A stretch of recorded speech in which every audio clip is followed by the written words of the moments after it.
एक बेरोजगार शिक्षक था। वो नौकरी तलाशने के लिए काफ़ी कोशिश कर रहा था, लेकिन उसे नौकरी मिल ही नहीं रही थी। यह शिक्षक भगवान में बहुत आस्था रखते थे।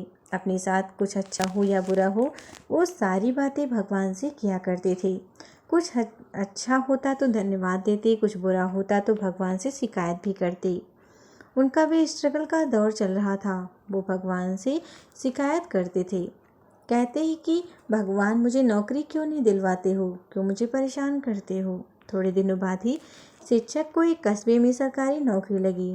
शिक्षक ने तुरंत भगवान को धन्यवाद दिया, उनका आभार माना, लेकिन दिक्कत यही थी कि स्कूल गांव में था और उनका रहने का इंतजाम कस्बे में किया गया था। मकान से स्कूल तक 5 किलोमीटर की दूरी पर था। शुरुआती दिनों में पैसा न होने की वजह से उन्हें अक्सर इतना लंबा अंतर पैदल ही चलना पड़ता था। कभी कभी उन्हें रास्ते में कोई वाहन दिख जाता तो उससे लिफ्ट मांग लिया करते थे, लेकिन ऐसा बहुत कम होता था। शिक्षक ने तय किया कि सबसे पहले वह पैसा जमा करके एक मोटरसाइकिल लेंगे। उन्होंने बड़ी कसर करके पाई जोड़ करके कुछ ही महीनों में मोटरसाइकिल लेने के लिए पैसे जुटा लिए और एक अच्छी सी मोटरसाइकिल खरीदी। अब उनका जीवन थोड़ा आसान हो गया। उन्होंने फिर से भगवान को धन्यवाद दिया। उन्हें अपना पुराना समय अच्छे से याद था। उन्हें इतनी दूर तक चलने की तकलीफ भी याद थी। इसीलिए वह स्कूल आने के समय और वापस घर जाने के समय हमेशा किसी न किसी ज़रूरतमंद को अपनी मोटरसाइकिल पर बिठाकर लिफ्ट दिया करते थे।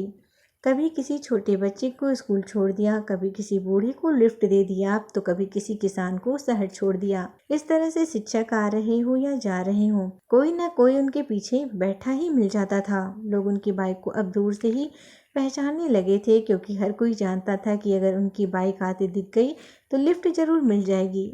लोगों की मदद करके शिक्षक को भी अच्छा लगता था। एक दिन शिक्षक स्कूल खत्म करके अपने घर को जा रहे थे। उस दिन कुछ ऐसा हुआ कि उनसे लिफ्ट मांगने वाला कोई भी नजर नहीं आया। आधे रास्ते तक पहुंचने पर एक आदमी ने उनसे लिफ्ट मांगी। शिक्षक ने तुरंत उस आदमी को बिठाने के लिए अपनी बाइक रोक दी। उस आदमी को बिठाकर शिक्षक अपने रास्ते चल पड़े। थोड़ी दूर सुनसान जगह आने पर आदमी ने शिक्षक के पीठ पर चाकू रखा और उनसे कहा, अब यह बाइक मैं चला लूंगा, आप नीचे उतर जाइए और मेरा पीछा मत कीजिएगा। शिक्षक को लगा आज तो पूरा फंस गया। फिर भी शिक्षक ने कहा, दोस्त तुम चाहो तो यह बाइक ले जाओ, जहाँ जाना है चले जाओ, लेकिन इस बात का भी जिक्र कभी किसी से मत करना, क्योंकि इस रास्ते पर वैसे ही बहुत कम लोग गाड़ियों से जाते हैं और उनमें से भी बहुत कम लोग किसी को अपने साथ बिठाते हैं। अगर इस बात का पता लोगों को चल गया तो वे दूसरों को लिफ्ट देना बंद कर देंगे। उन लोगों का एक दूसरे पर से भरोसा उठ जाएगा। मैं भी इस बात का जिक्र किसी से नहीं करूँगा। शिक्षक की बातें सुनकर एक बार तो उस लिफ्टरे का दिल भी पसीज गया, लेकिन फिर उसने सोचा कि मैं कहाँ इनकी बातों में आ रहा हूँ। उसने बाइक ली और वहाँ से चलता बना। शिक्षक जैसे जैसे फिर पैदल चलकर अपने घर तक पहुँचा और घर पहुँचकर भगवान से शिकायत करने लगा, क्या भगवान फिर से मुझे वहीं लाकर खड़ा कर दिया। शिक्षक उस रात बिना खाए ही सो गए।